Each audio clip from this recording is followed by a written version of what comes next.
especial entusiasmo porque hay muchas cosas que a lo largo del tiempo se han ido sembrando.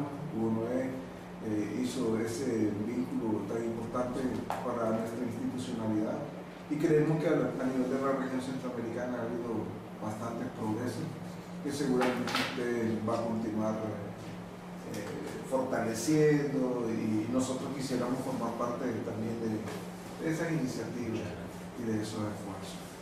Y sí es cierto, nosotros ya en la agenda interna, desde hace un buen rato hemos venido insistiendo en el pacto fiscal y le hemos dado ahora un agregado que creemos que es un plus importante, y es que estamos hablando ahora más bien de un pacto económico en donde el pacto fiscal sea uno de los componentes más importantes y en donde el diseño de políticas públicas, tanto en el área fiscal como en el área monetaria, como en los temas del desarrollo y los temas de la cooperación, también cumplan con un rol que regularmente no se le concede, a pesar de que tienen un peso y una dinámica propia. Y sobre esa base ya tenemos conversaciones oficiales. De hecho, en los primeros días de este mes de octubre hemos sostenido una reunión con la Secretaría de Finanzas y con todos los directores, una buena cantidad de subdirectores de este ministerio, y hemos acordado comenzar a tener algún diálogo que, si nos parece, permite que se pueda advertir cierta apertura del gobierno que ya se siente saliente, pero que en nuestra digamos oposición hay todavía la expectativa de que algunos elementos pudieran ser contemplados para que termine el periodo de gobierno, y por otro lado dejar algunas cosas que pudiesen ser para la siguiente administración. Y esto un poco por el vacío que habremos de observar, que prácticamente no hay un solo candidato presidencial, incluso ni un solo partido político que esté planteando las alternativas de solución a temas que son tan graves como el hecho de que nosotros creemos que el presupuesto de 2013 no va a ser financiado, de que la expectativa de tener un acuerdo con el Fondo Monetario Internacional, pues bueno, es una posibilidad, pero es una posibilidad que en la medida pasa el tiempo es cada vez más lejana. Y de otra parte, con una caída de ingresos versus las expectativas, porque es cierto que los ingresos tributarios o los ingresos del gobierno han crecido todos los años, pero las expectativas de ingresos que se han tenido, por lo menos 2011, 2012, es clarísimo que no se van a cumplir, y menos se puedan cumplir las del próximo año, porque la expectativa también de crecimiento es muy elevada. Hay en ese sentido criterios que nos permiten pensar al interior del FOSDE y de otros sectores de sociedad civil, de que habrá que hacer un esfuerzo ahora para intentar que ciertas cosas vayan quedando, porque también es cierto que muchas veces hemos tenido la experiencia que los candidatos presidenciales, no los precandidatos, incluso los candidatos presidenciales, firman acuerdos y a la hora de la hora no tienen cumplimiento. Pero hay una cosa que es lo más delicado, esa ausencia de discusión de los temas verdaderamente importantes, de los temas que son agobiantes, de los temas que en nuestro criterio no deben ser postergados y que no dejan de tener un lastre que podría perjudicar a Honduras y nos parece que incluso a los países centroamericanos por un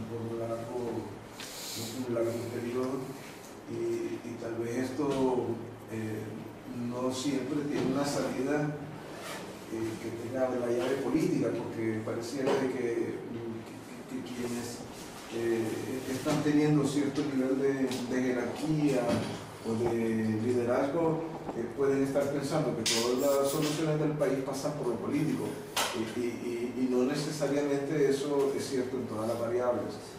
Hay que conectarlas, hay que vincularlas, eso no hay ninguna duda, pero el tema técnico se ha ido relegando y tal vez aquí va a haber también una necesidad de fortalecernos un poco más en el área de investigación. Esto es una dinámica en la que cuidar las cifras, los métodos de investigación, la capacidad de propuesta, es algo que también podemos trabajarlo conjuntamente. De hecho, ya ha habido cosas que hemos estado haciendo y esa capacidad de poder proponer probablemente nos lleve también a tener ciertos criterios centroamericanos de, por ejemplo, cómo manejar el tema migratorio, el tema de las remesas, el tema de seguridad, el tema del cambio climático y sin duda el tema fiscal, porque parece que todos nuestros gobiernos tienen una capacidad de gasto infinita y una capacidad de recuperación de ingresos demasiado finita, muy corta. Pero hay mucho espacio de ese trabajo y hemos estado interesados institucionalmente y es por esa razón que tenemos un acuerdo con la Universidad Nacional Autónoma de Honduras. Hay un convenio en vigencia en donde estos intercambios puedan seguirse continuando. Aparte están las conversaciones solicitadas directamente por la señora rectora para intentar buscar salidas muchas más amplias que la propia capacidad interna de trabajo que el FOSDE tiene, pero con las cuales nos sentimos bastante bien y con una identificación prácticamente plena. Así que en nuestra opinión ese espacio también es un espacio que es fundamental, como la academia, como el conocimiento científico es un poco más popular, es un poco más abrazado por sectores que definen mucho, y un poco también pensando porque a lo largo de estos años ha habido una campaña de descalificación a lo técnico, tanto que una persona que da argumentos técnicos para posicionar un tema o para ofrecer reflexiones sobre un tema sin que esté acusando a nadie, sin que esté perjudicando personalmente a nadie, sino planteando iniciativas importantes, pues se considere que es necesario callar. Y este asunto creo que también nos lleva a ver cómo logramos articular energías con otras iniciativas internacionales que están replanteando el tema de la política económica en realidad. Esta gran discusión de si gastar más o gastar menos, el planteamiento de los Nobel como Krugman sigue siendo de que va a ser difícil crecer si ponemos tantas restricciones. Pues es un asunto que nos parece también importante como para poder abordar. Hay mucho terreno, hay mucho espacio. El papel del Estado es una discusión que tiene que reabrirse más con mucha fuerza. Sí. Bueno, nosotros desde ICETI, además de agradecerles el tiempo para poder visitarlos y tener el gusto de conocerlos, aunque los conocemos por sus trabajos también, por sus trabajos seráis conocidos. Queríamos aprovechar la oportunidad de esta visita muy rápida y muy acotada para comentarles que cuando uno mira la región centroamericana hay algunos niveles de alerta, y para el ICETI los próximos 3 años los países que tienen un nivel de alerta, digamos, amarillo tendiendo a rojo son Honduras y El Salvador. En el caso particular de Honduras, esa preocupación es también la que nos ha obligado en alguna medida, y aprovechando el interés de Hugo por volver a su patria, poder comenzar a avanzar en una agenda no solo de investigación, sino también de participación en la discusión sobre el futuro de Honduras en materia económica. Es importante dentro de la política fiscal, pero también en materia de democracia, porque al final la visión del ICEFI es una visión de una política fiscal para la democracia y para el desarrollo. Entonces advertimos que adicional a los problemas de desarrollo propios de países que no logran tener una transformación productiva efectiva, aprovechar la transformación demográfica, que también se enfrentan a problemas de gobernanza, tenemos frente a nosotros una crisis económica de largo calado y además de una duración que va más allá de los próximos 5 años, ¿verdad? Incluso ya el fondo se atrevió a decir, con lo optimista que pretende ser, que la crisis económica va a durar 10 años. Necesitamos tener un plan B, y desafortunadamente los gobiernos de la región continúan actuando como que la economía centroamericana es milagrosa y no va a sufrir ningún embate porque Europa está muy lejos, porque comerciamos poco. Pero lo cierto es que lo vamos a sentir, y a eso hay que agregar que la propia economía estadounidense está terminando de sentir el programa contracíclico que iniciaron y que representó $800.000 millones dentro de la economía estadounidense, que tuvo sus réditos en quienes vendemos y quienes recibimos remesa, quienes recibimos inversiones de este país. Así es que el marco político que va a vivir Honduras el próximo año es un camino muy propicio para levantar estos temas a nivel ciudadano también, ¿verdad? Porque si hay un elemento determinante de la tolerancia o no a una política fiscal de sobrevivencia como la actual, es la capacidad de la ciudadanía de empoderarse del tema. Y hay toda una tarea en términos que creo que en Honduras ustedes han logrado muchísimo a través de esa discusión y del propio origen del FOSTA, pero la campaña se presenta como muy idónea para comenzar a preguntarle a los políticos, bueno, ¿cómo van a concretar sus planes? Porque ofrecer más educación o más salud es más fácil de concretar, o más subsidio para transferencia condicional, un programa que data de los años 90 y que hoy por hoy no sabemos con ciencia cierta qué impacto está teniendo sobre la sociedad, ¿verdad? Entonces, en ese sentido, nosotros estamos viendo no solo la crisis económica y la crisis del modelo de desarrollo tan pensado para que quepan pocos, sino toda la sociedad, como una oportunidad para levantar esos temas, ¿no? En el caso de Guatemala, en el año 2011, en la campaña electoral, hicimos todo un plan de sensibilización que pasó por una foto inicial de la política fiscal, y es decir, en donde poniendo los pies en la tierra a la sociedad y decirle, con esta política fiscal no hay posibilidades, no hay márgenes de maniobra para ni siquiera llevar adelante los planes del gobierno, ni siquiera.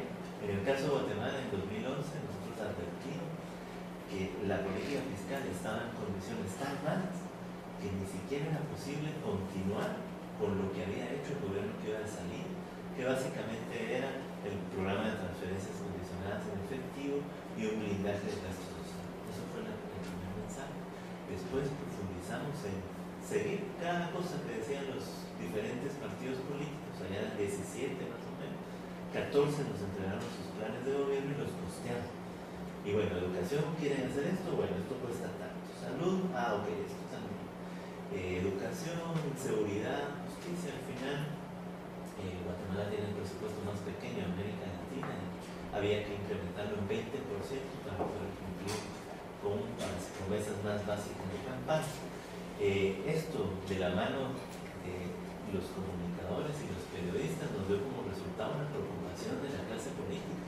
Entonces, cada vez que ofrecían algo, decían, sí, pero tenemos que hablar de una reforma y un pacto fiscal. El presidente, el actual presidente que participó en esa contienda, al final, antes de la segunda vuelta, ya había planteado tres pactos, que son los que hoy más o menos le dan vida a su plan de gobierno. Uno era el pacto contra el hambre.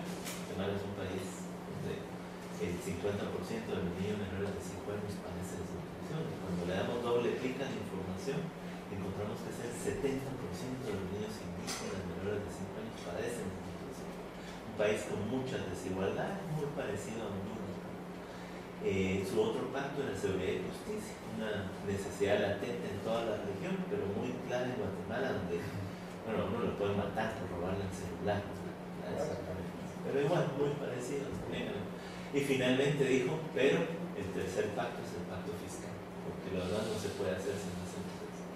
Y en función de eso, pues ya hay mucha información generada. Recuerden ustedes que en Guatemala hubo un pacto fiscal en el año 2000 y que lejos de pensar uno que su éxito deriva de ya una reforma tributaria o una reforma fiscal, el éxito del pacto es que permite reflexionar de manera técnica sobre los grandes temas. Y todos los años se habían generado documentos del grupo promotor del diálogo fiscal, hasta que este año hubo una reforma del impuesto sobre la renta, que básicamente es una de las luchas que la sociedad guatemalteca tiene desde los años 70, ¿no? Incluso mataron gente por levantar el tema, y hoy es una relativa realidad porque todavía hay que seguir pensando en otras cosas.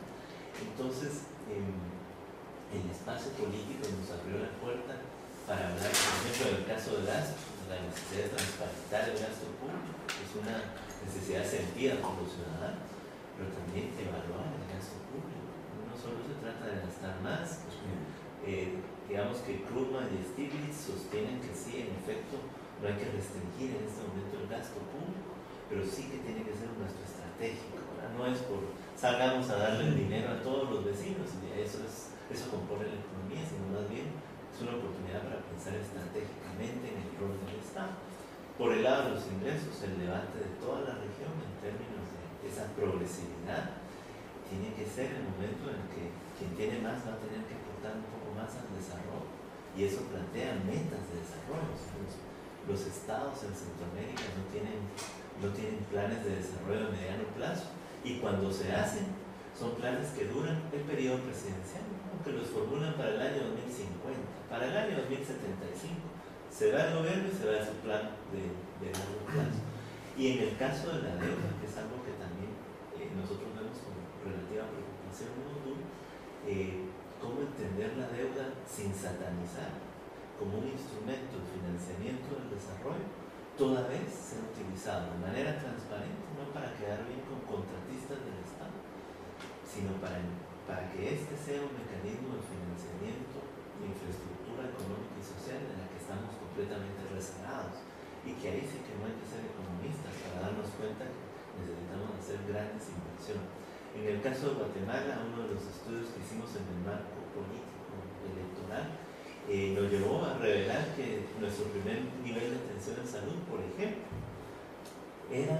daba o tenía la capacidad de cubrir a la población guatemalteca en 1950, y que entonces esos 60 años de rezago, si queríamos superarlo, tendríamos que hacer una inversión que en la actualidad solo representa 1 punto del PIB, irlo caminando hacia 2 puntos del PIB, y con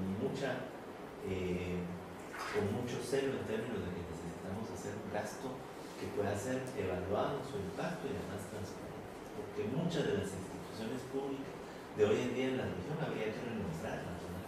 Ministerio de Salud Pública de Guatemala bien podría llamarse Ministerio para Compra de Medicamentos, porque básicamente eso hace, pagar favores de campaña. Ni siquiera se compran medicamentos para salvar vidas, se compra para devolver favores políticos.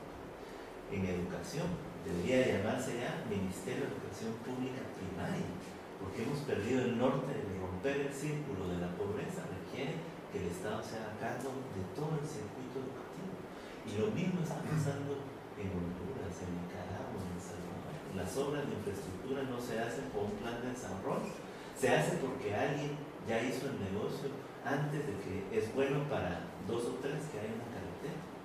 Entonces, ¿cómo podemos vincular al ciudadano en términos de cuál es el Honduras, cuál es la Centroamérica del futuro, para a partir de ahí comenzar a decir, ok, todo eso se puede hacer? Un Honduras con cero violencia, un Honduras con gente educada, con gente que no muere de hambre, un Honduras con empleo, es posible, seguro que eso es posible.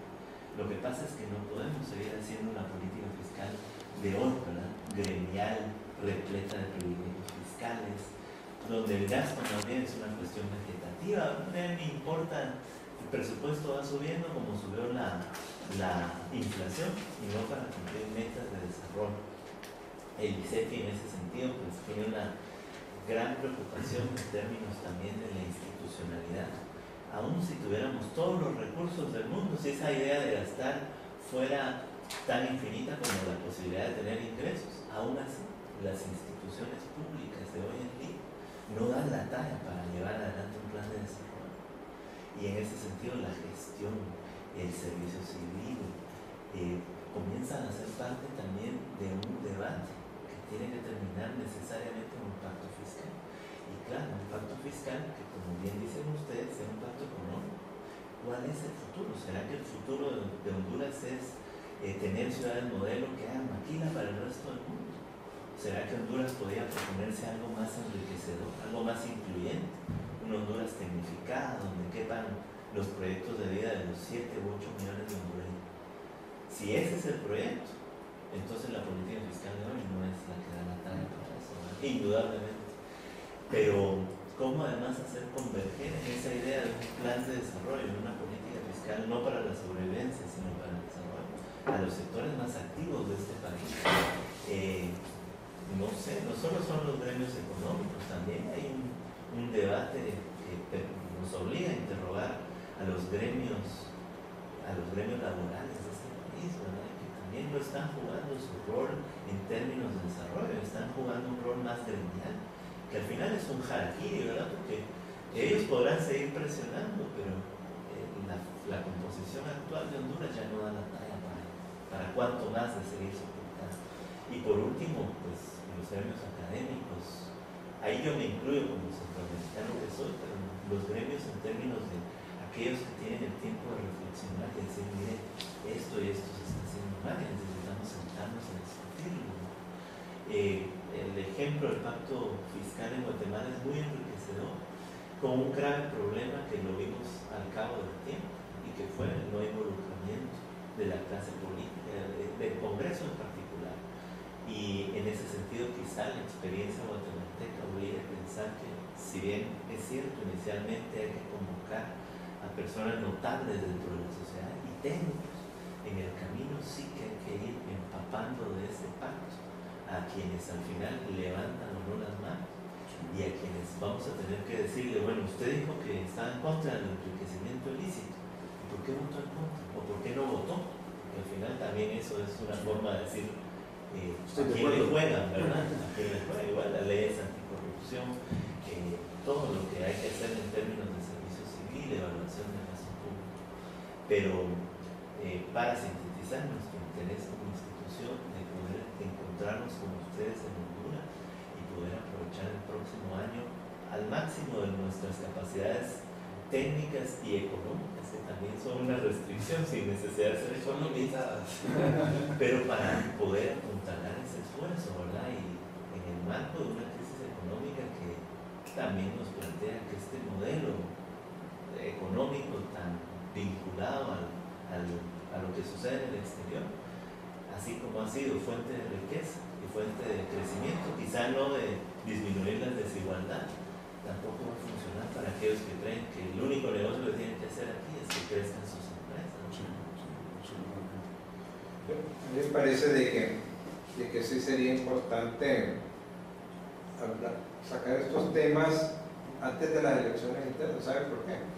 Porque valdría la pena que la gente pudiera tener otro punto de vista fuera de lo tradicional de nuestra campaña, de que son de pura sticker y muchas cuestiones, pero nada de fondo, para ver quién realmente maneja elementos como para decir que puede ser un factor de interés de cambio en todas estas cuestiones, no como musiquitas y cosas de esta índole. Y me parece interesante que fuera la Universidad Nacional apoyada por otros sectores para generar un debate sobre este tema previo a las elecciones internas, como un colador adicional a que la gente pueda tomar su decisión sobre otra base, sobre otro punto de vista. y continuarlo posteriormente ya en el proceso largo. Porque sí, como dice Jonathan, dices tú, incluso para nosotros las cuentas fiscales no están tan claras, y tenemos unas diferencias abismales con lo que dicen oficialmente las cifras que dan a conocer. ¿Por qué? Porque no se contabiliza esa gran deuda flotante que va quedando cada año. El año pasado, por ejemplo, solo para citar un caso, fue 14.700 millones. Este año estimamos que va a ser de 18.000. Entonces, es una deuda que no se bonifica, ¿verdad? Que en algún momento tiene que enfrentarse. Y lo otro, ¿en qué se gastó? Si eso vino a ser eficiente el gasto, ¿ameritaba eso? O sea, que son otro tipo de investigaciones, como señalaba Mauricio, fuera de salirnos de los, nosotros decimos de los cuentos oficiales, no las cuentas oficiales.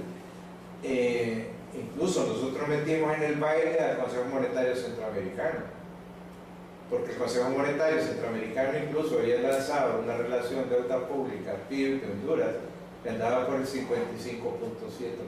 del PIB.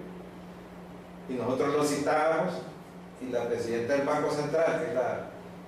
¿Y esas cifras dónde salen? No, pues según ellos ustedes se las han proporcionado. Y las cifras nuestras andaban por 50 punto y pico. Ahorita lo revisó el Consejo Monetario y lo puso en 47. En un mes. En un mes, ¿no? Por presiones, yo no sé si del gobierno o si realmente las cifras oficiales dan eso, pero en todo caso, ya la cuestión pasa medio anaranjado y tendiendo a rojo, y complicadísimo, porque nosotros ahorita, o sea, porque vale la pena plantear estos temas abiertamente, para que, no para asustar a la gente, sino para que realmente estos precandidatos se apoyen en gente que pueda conocer el tema, que empiecen a analizarlo y a generar propuestas, como tú dices, que sean en el contexto nuestro válidas, desde el punto de vista interno y el punto de vista de competitividad del país, pues, porque nosotros sentimos que la política fiscal que se ha puesto simplemente para generar mayores ingresos, para gastarlos, es eso, para gastarlos, porque la parte de inversión pública, que es el otro tema, a través de Coalianza, es un tema que es tabú. Coalianza se pidió la reserva de información de todos sus procesos. Entonces al final uno dice, bueno, ¿son proyectos públicos o son proyectos privados que se le da la bendición pública? ¿Qué va a hacer a eso? ¿Qué? Eso, Pidieron toda la reserva de información de todos los procesos que hace Coalianza. Hasta que estén formalizados los contratos y ratificados por el Congreso se van a dar a conocer. Miren, disculpa que te interrumpa, pero yo estoy sinceramente, seriamente preocupado por Coalianza. Yo siento que Coalianza, lo que es, yo estoy a favor de las inversiones conjuntas entre el Estado, la Alianza Estado. Pero un marco estratégico claro, transparente. Claro, y transparente. No, si no lo que son negocios privados, si no lo que vamos por a decisión pública. ¿Cómo es posible o de que algunos funcionarios decreten secretividad en un proceso? Todo el mundo debe de darse de cuenta de qué es lo que están negociando, pues. Y yo lo que, mire, disculpe que ponga el símil, pero en gobiernos anteriores, aquí está la nacionalidad, lo han vendido, con los pasaportes a los chinos y el fideicomiso que se creó en el Banco Central, ahí vendieron la nacionalidad. $50,000 costaba comprar, $50,000 supuestamente, formalmente, ¿verdad? Costaba comprar un pasaporte hondureño. Oficial, sin cobrar. Oficial, sí, el peaje uno no sabe nunca cuánto pudo haber sido, ¿verdad? Pero, miren, yo no siento, por ejemplo, con Coalianza, que haya alguien que esté realmente vigilando de que ellos son los que sacaron esta cuestión de ciudad modelo, que cada vez la cambian y cada vez dicen cosas diferentes. Entonces, yo sinceramente creo que una idea muy buena, y principalmente cuando hay una crisis financiera en el Estado, que es en el sentido de las alianzas públicas y privadas, que bien reguladas, bien manifestadas, pueden rendir.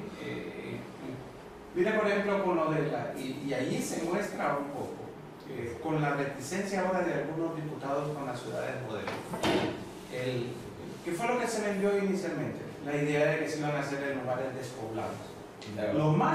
Lo principal que me acuerdo yo que yo pensé, aquí van a hacer cosas y cuando venga el momento de decisión, van a decir, como han dicho también los empresarios que están en el proyecto de Tela, nosotros no avanzamos si el Estado no nos pone la infraestructura, si el Estado no nos pone, no nos legaliza las tierras, si el Estado no. Entonces, lo que se está haciendo es el mismo Estado subsidiario que hemos tenido, que ya no aguanta, ya los países ya no aguantan con un Estado así, porque no cobran impuestos, hay exoneraciones fiscales en más de 100 leyes. Y hay que sufragar. Y hay que sufragarle las inversiones. Entonces, así no hay política fiscal que aguante.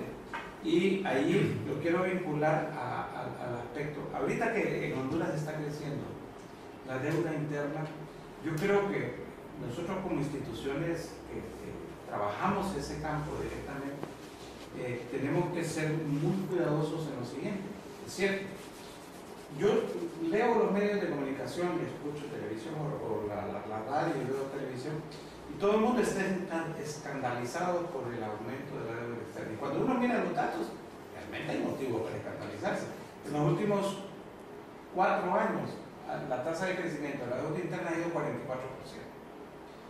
Y la de la deuda externa 10%. Entonces, eso es para... Pero el problema no es la deuda en sí. El problema es, exacto, ¿por qué se está dando? Se está dando porque, primero, lo que tú señalabas, Mauricio, los ingresos no están creciendo como deberían de ser. El tema de las reformas tributarias, se han hecho 2, 3, 4 reformas tributarias en este gobierno. ¿Por qué no están rindiendo lo que deberían? ¿Dónde están los cuellos de botella? Ya sabemos que uno es la administración tributaria, pero yo coincido con ustedes en que una tarea es hacer investigación, profundizar este aspecto de investigación, pero a 2 niveles. Uno, que nosotros distinguimos, por ejemplo, la investigación académica que lleva todo un proceso, como quien quiere publicar un artículo en un journal, que es un poquito, toma más tiempo, más rigurosa, y que al final tenemos que caer en esa también. Pero la otra es la que la población requiere elementos, y en esos 2 ha jugado un papel importante en Honduras, y CEFI también con sus boletines y sus presentaciones, y yo creo que más nuestras instituciones son parte de la alianza de la Red Centroamericana de Justicia Fiscal, que conlleva todos estos elementos. Debemos de unir esfuerzos para tratar, como tú señalabas, bueno, desde ahora, ¿verdad? En el marco de las elecciones internas y el próximo año, que va a ser un año muy fuerte en la parte electoral, ver cómo avanzamos, porque tú muy bien lo señalabas. Primero, que hay una parte oscura, el caso de la deuda flotante. Uno sabe que está ahí y tú señalas las cantidades y todo lo demás, pero desde el punto de vista legal no debería de darse esa deuda. La Ley General de Presupuesto dice que es legal. Y las disposiciones de la reafirman. El presupuesto es una ley que debe de cumplirse, y en el presupuesto no está. Entonces, pero ¿dónde está la responsabilidad que el Tribunal Superior de Cuentas asigna a esos que contratan esa deuda? Y el problema en Honduras es que esa deuda después va al Congreso y la legalizan. La legalizan porque no, pero es que había. Pero no, yo creo que cualquier funcionario que tome una decisión de aumentar la deuda externa podría hacer, como se dice aquí, gastos sin asignación. ¿Cómo es que le llaman? Sin imputación. Sin imputación, así es. Todo funcionario que haga gastos sin imputación presupuestaria debería de ser destituido inmediatamente y deducido las responsabilidades. Es que las disposiciones lo establecen. Incluso dice ahí que las personas que se extralimiten en los gastos entran a sanciones de carácter administrativo, civil y penal. Eso está en ¿Pero la dónde están los órganos controladores del Estado? ¿Qué van a y lo que cumplir pasa es que se juega política con eso. Entonces se juega como los árbitros en un partido de fútbol. Te voy a sacar la tarjeta amarilla.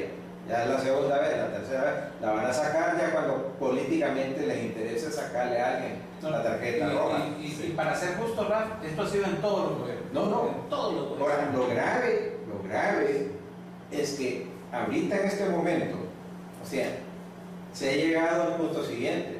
Nosotros habíamos anunciado de que a finales de febrero, después de marzo, los gastos sin imputación eran 7.000 millones de lempiras, que significaba más o menos el 10% del gasto que se estaba realizando. Pues resulta que ahorita bajó a 400 y pico, o sea que se ha legalizado, pero tú lo legalizas solo por bajo dos condiciones.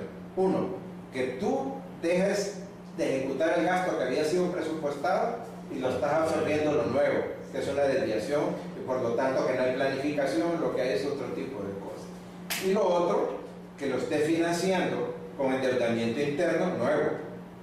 Porque ampliando el presupuesto. Ampliando el presupuesto. De hecho, coincide la ampliación del presupuesto en 11.000 millones con la tendencia de gastos sin imputación que andaba por ahí. O sea que lo han legalizado. Pero ya incluso el presupuesto 2013 dicen en la parte de preámbulo que el déficit va a ser de 16.000 millones reconocido en las cifras oficiales, 4.5% del PIB. Nosotros creemos que se va a acercar al 5, va a estar ahí por los 18.000, con la tendencia que se está llevando. Ahora, el problema, ¿cómo yo voy a financiar eso en el futuro? Si ya vimos la proyección de servicio de deuda interna, oíme, eso ya no es bola de nieve, eso es una bola de lava hirviente que no sé cómo se va a enfrentar. ¿Por qué? Porque no hay medidas de incentivos a la inversión privada para ampliar la estructura productiva nacional. También hay una caída de la estructura productiva. Eso en el fondo hay algo que creo que sale de relieve, y es que el ingrediente jurídico, el ingrediente legal, resulta que ahora es un componente endógeno del comportamiento de la economía y que habrá que subrayar de varias cosas. El problema es que lo acomodan, ¿no? Y se convierte en un marco legal, sino reguleyada, que decimos nosotros. O sea, lo acomodan según donde le interese. Pero el asunto concreto, bueno, nadie va preso ni se le castiga por el mal manejo público. Hay una impunidad económica en el país muy grave, se toman decisiones terribles. La secretividad no solamente es para el tema de lo público-privado, la secretividad también está dada en toda la formulación del proceso presupuestario. Es cierto que en el caso del FOSDE ha habido una cierta apertura para discutir ciertas cosas, especialmente el año pasado. En lo que va de este año se ha abierto hasta ahora, que nosotros hemos estado insistiendo bastante sobre el particular, pero también es cierto de que prácticamente el estamento jurídico vigente es una cosa que está hecha para que no se cumpla. Es casi imposible que el Tribunal Superior de Cuentas pueda hacer algo cuando en realidad su función es hasta cuando han sucedido las cosas. Pero hay otro elemento que también vale la pena informarles. En las conversaciones que hemos tenido directamente con el Fondo Monetario Internacional acreditado en Tegucigalpa y los que son responsables en Washington, nosotros hemos venido planteando que sobre este particular se requiere un poco más de insistencia. Es un poco incómodo también porque nosotros tenemos que recurrir a un organismo que no debiera, es vergonzoso, pero al final resulta que es casi el único lugar donde se presenta alguna idea de cuentas.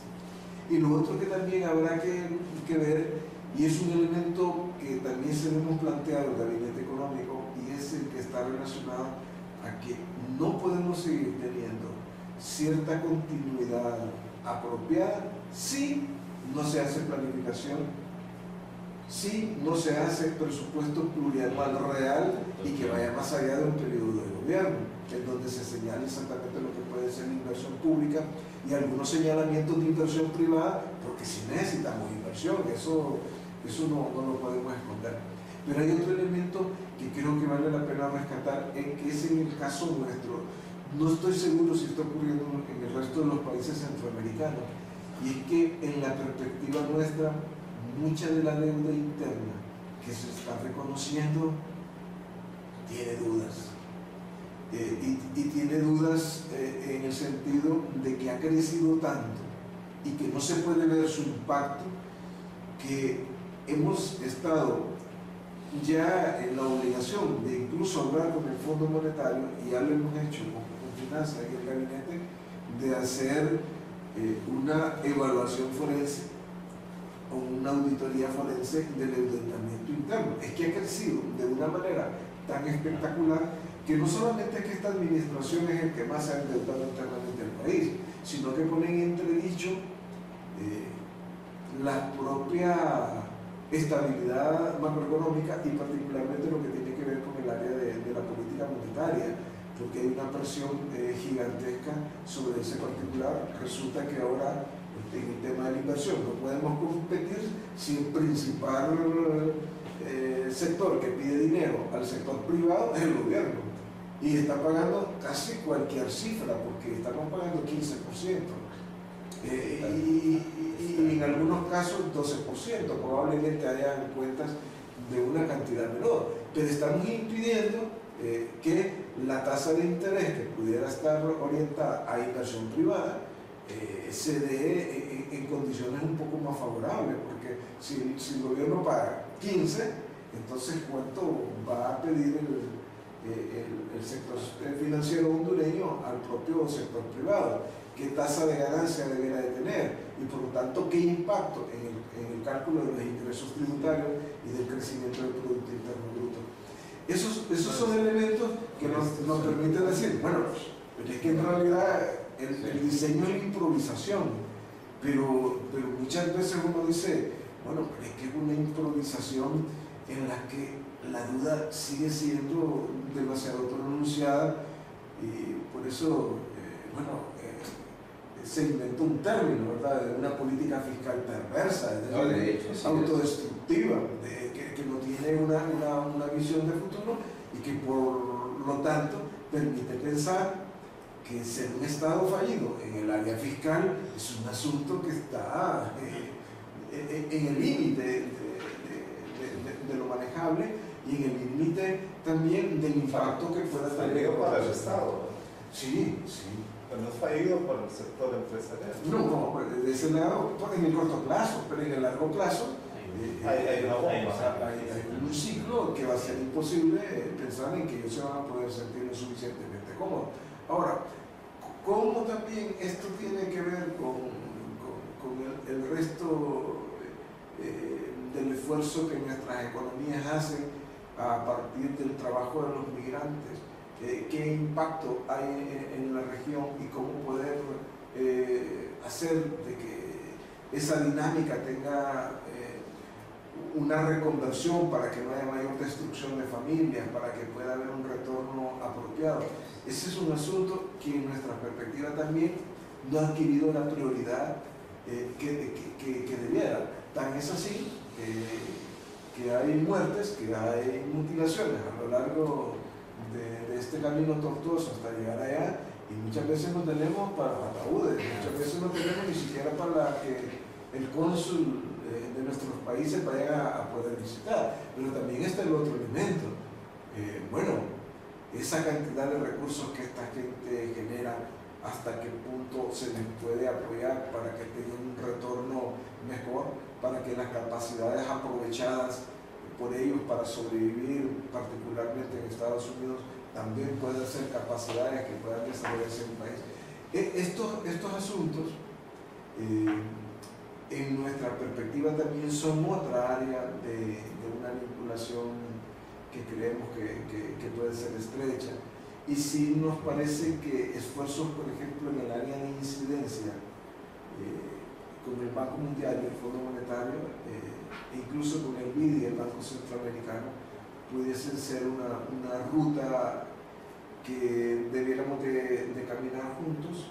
Nosotros, de hecho, tenemos mucho tiempo de estar teniendo cierto intercambio, no siempre mucha influencia, probablemente pero muy poca, pero a nivel de la región centroamericana puede ser que tengamos un peso mayor, ¿sí?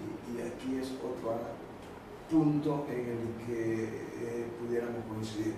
Ahorita nosotros vamos a darle seguimiento a las conversaciones que tuvimos con el Fondo Monetario aquí.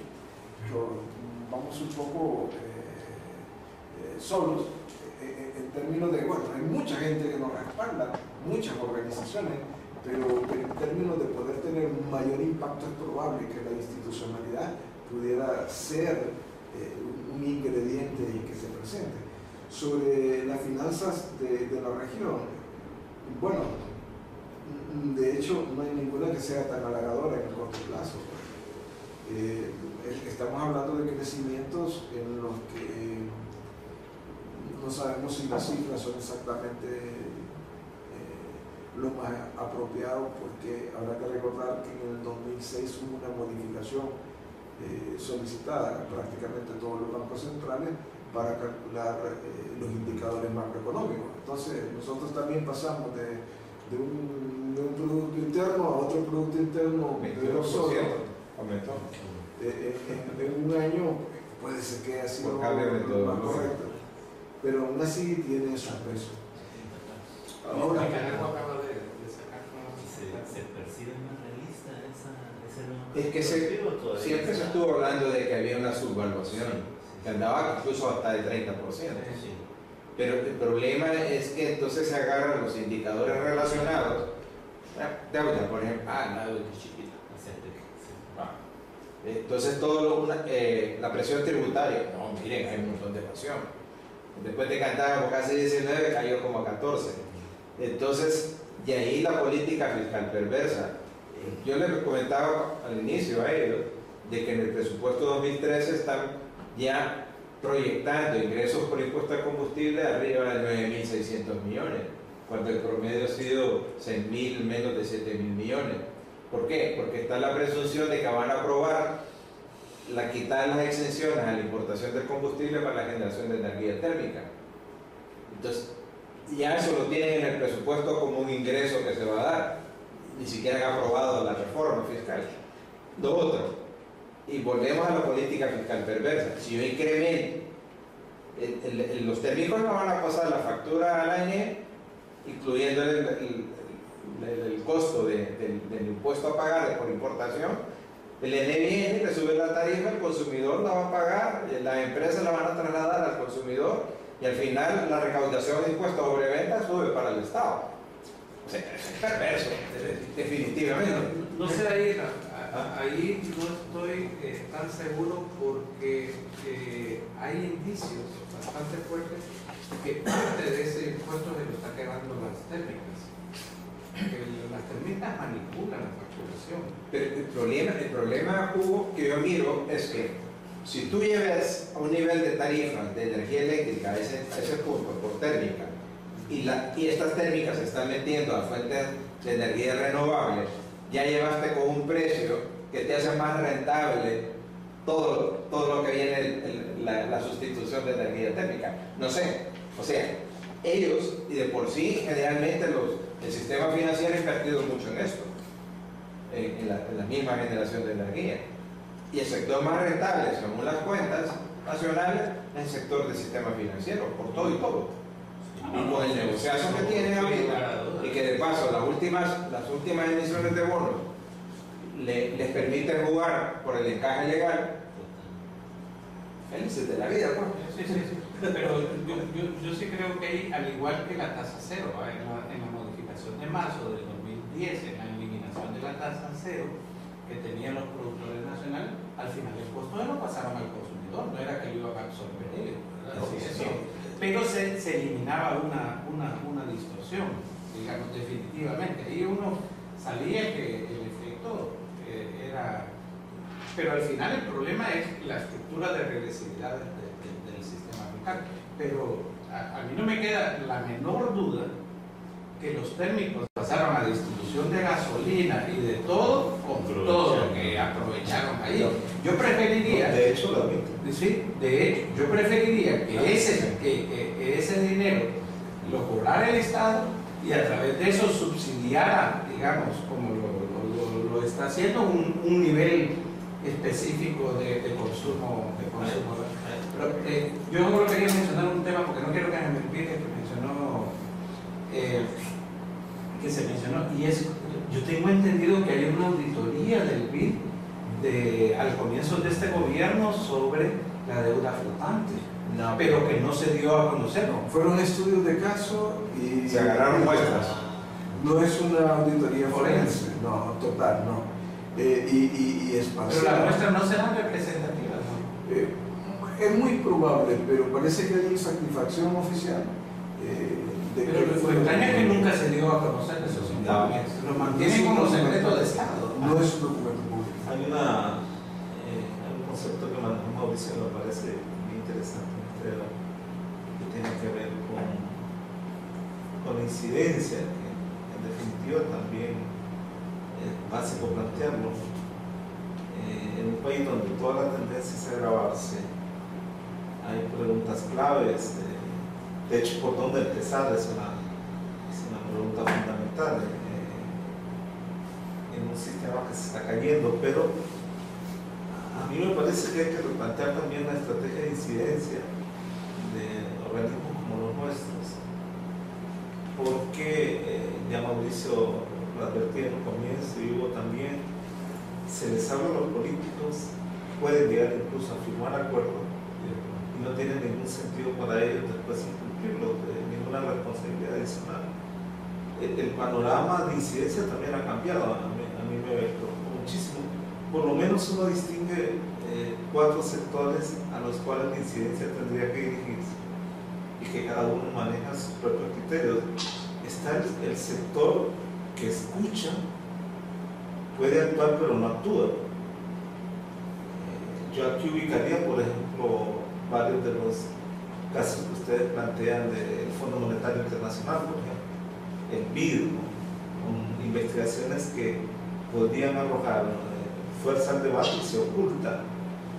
El mismo caso del FMI, la perspectiva de que no haya un acuerdo en el 2013 le puede servir al FMI para no hacer nada también, para no ejercer ninguna presión adicional, para no tener una vigilancia más cercana del control fiscal y de presupuestario, porque si no tengo acuerdo, ¿cuál es mi sustentación para poder estar?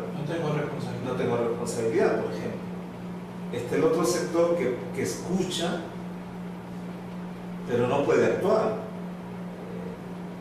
No es que no quiera, no puede actuar. Y ahí creo que hay que ubicar a buena parte de sectores ciudadanos conscientes.